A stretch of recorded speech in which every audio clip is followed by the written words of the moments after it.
ইবলিস শয়তানের রাজা, আমি আপনাকে কথা দিচ্ছি, রোজাদার ব্যক্তিকে ধোঁকা দিব, মানুষের রোগে রোগে থাকবো। আমি এখন নামাজ পড়তে যাচ্ছি। আরে নামাজ পড়ে কি হবে, চলো নিপু চাই দোকানে যে আইপিএল খেলা দেখি।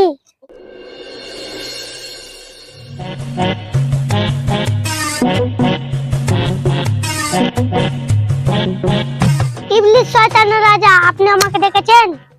শুন, আমি শ্বশুর বাড়ি বেড়াতে যাব, তাই তোকে আমি একটা বড় দায়িত্ব দিয়ে যাব। ইবলিস শয়তানের রাজা, আপনি আমাকে যেটা দায়িত্ব দিবেন সেটা আমি অবশ্যই পালন করব। আমার কাজটা তুই করবি, ইমানদার রোজাদার ব্যক্তিকে ধোঁকা দিবি আর মানুষের রোগে রোগে থাকবি। ইবলিস শয়তানের রাজা, আমি আপনাকে কথা দিচ্ছি, রোজাদার ব্যক্তিকে ধোঁকা দিব, মানুষের রোগে রোগে থাকবো। তুই পারবি তো? ইবলিস শয়তানের রাজা, আপনি কি বলছেন আমি পারবো না? আজকে তো একটা রোজাদার ব্যক্তির রোজা ভেঙে দিলাম। তুই কি করে রোজা ভাঙালি? একটি রোজাদার ব্যক্তি তার মিস্ত্রি কাজ করছিল, ওকে খুব পানি খোকা লেগেছিল। তারপর? তখন আমি ওকে বললাম পানি খোকা লেগেছে। তারপর ওই কি বললো? ও তখন বললো হ্যাঁ পানি খোকা লেগেছে। তখন ওকে কি বললি? তখন আমি বললাম তাহলে একটু পানি খেয়ে নাও। তারপর ওই কি বললো? ও তখন বললো আমি তো রোজা আছি, পানি খেলে তো রোজা ভেঙে যাবে। তারপর আবার কি বললি? আমি তখন বললাম আরে একটু পানি খেলে রোজা ভাঙবে না, একটু সামান্য নেকি কমে যাবে। তারপর ওই কি বললো? ও তখন বললো সত্যি বলছো পানি খেলে রোজা ভাঙবে না? তারপর আবার কি বললি? তখন আমি বললাম আরে 100% এর মধ্যে যদি 5% নেকি কমে যায় তাহলে কিচ্ছু হবে না। তারপর ওই পানি খেয়ে নিল। তারপরে ওই ধক ধক ধক ধক করে পানি খেয়ে নিল। তুই পারবি, তুই ইবলিস শয়তানের দায়িত্ব পালন করতে পারবি। আমি যতদিন না শ্বশুর বাড়ি থেকে আসবো ততদিন ধরে তুই রায়ত্ব করবি। ঠিক আছে ইবলিস শয়তানের রাজা, আজ থেকে আমি সব দায়িত্ব পালন করব আর মানুষের রোগে রোগে থাকবো। ঠিক আছে তুই যা, এখন থেকে কাজ শুরু করে দেগা। ঠিক আছে ইবলিস শয়তানের রাজা, আমি তাহলে গেলাম। যা। এবার আমি শ্বশুর বাড়িতে ভালো মন্দ খাবো আর এনজয় করব, মজাই মজা। আপনি কোথায় যাচ্ছেন? কে তুমি? আমি তোমার আবেগ। তো কি হয়েছে? এদিকে তুমি কোথায় যাচ্ছ? আমি এখন নামাজ পড়তে যাচ্ছি। আরে নামাজ পড়ে কি হবে, চলো নিপু চাই দোকানে যে আইপিএল খেলা দেখি। নামাজ বাদ দিয়ে আইপিএল খেলা দেখবো? আল্লাহ পাপ দিবে, রোজাও ভেঙে যাবে। আরে ধর, একবার নামাজ বাদ দিলে আল্লাহ পাপ দিবে না আর রোজাও ভাঙবে না।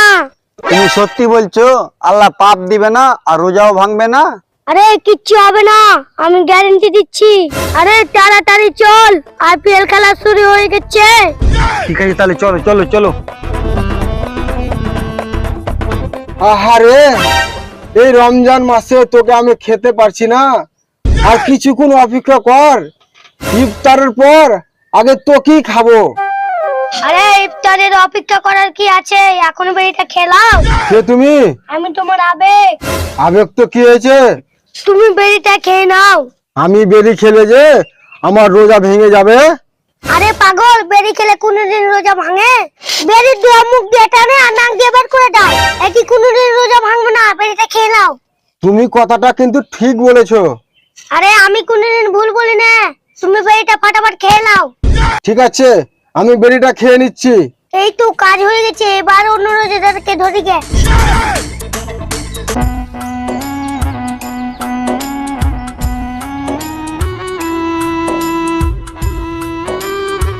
উফ, এত গরমে রোজা মাসে আর কাজ করা যায়, আর তো পারি না। পানি খাওয়া পেয়েছে? হ্যাঁ রে ভাই, কিন্তু তুমি কে? আমি তোমার বিবেক। আরে ভাই, এত গরমে পানি খাওয়া লেগেছে, কিন্তু রোজাও আছি। আরে ভাই, এত গরমে একটু পানি খেলে রোজা ভাঙবে না? সত্যি বলছো, এত গরমে একটু পানি খেলে রোজা ভাঙবে না? আরে হ্যাঁ, আমি সত্যি বলছি। আজ আমাদের গ্রামে ইফতারি দিবে, পানি খেলে ইফতার করতে যেতে পাবো তো? আরে হ্যাঁ, ইফতারি করতে যেতে পাবি, কোনো সমস্যা হবে না। কিন্তু আমার কাছে তো পানি নেই। আরে পানি নাই তো কি আছে, আমার কাছে পানি আছে, এই নে। কই দাও। আরে তোকে আমি এখন খেয়ে আমার মনের ভিতরটা শান্তি করব।